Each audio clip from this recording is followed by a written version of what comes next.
Entre les mains du commissaire-priseur nantais, de simples cartons qui, une fois ouverts, révèlent une collection de dessins de presse parfaitement conservés. Des crayonnés des différents protagonistes de l'affaire Dreyfus, pris sur le vif. Voici le générique par ordre d'apparition à la barre. Eh bien, Émile Zola, que vous avez ici, voilà, détermination et le regard du personnage. Là, vous avez un très joli portrait d'Alfred Dreyfus.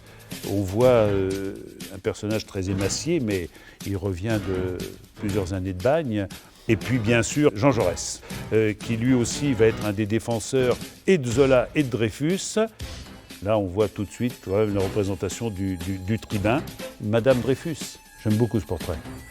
Vous voyez, Madame Dreyfus qui à la barre du tribunal. Dreyfus, le nom d'une erreur judiciaire majeure et d'un scandale qui ébranla la Troisième République et dont Roman Polanski a fait un film césarisé en 2020, J'accuse. Maurice Feuillet, lui, dessine. Jeune illustrateur et journaliste, il couvre d'abord à Paris le procès de Zola, défenseur acharné de l'officier impliqué dans une sombre histoire d'espionnage au relent antisémite. Puis celui de Dreyfus, rapatrié du bagne de Cayenne, pour comparaître devant le Conseil de guerre à Rennes à l'été 1899. Le tout Paris médiatique débarque alors dans la capitale bretonne endormie pour relayer ce feuilleton à rebondissements. Quelques clichés et films traverseront l'histoire, mais c'est le dessin de presse alors qui rend le mieux compte des débats.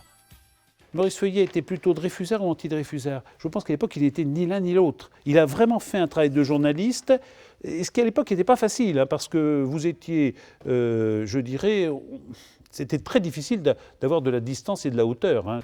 Alfred Dreyfus sera à nouveau jugé coupable et condamné avant d'être gracié par le président de la République et réhabilité en 1906 au bout de 12 années de combat.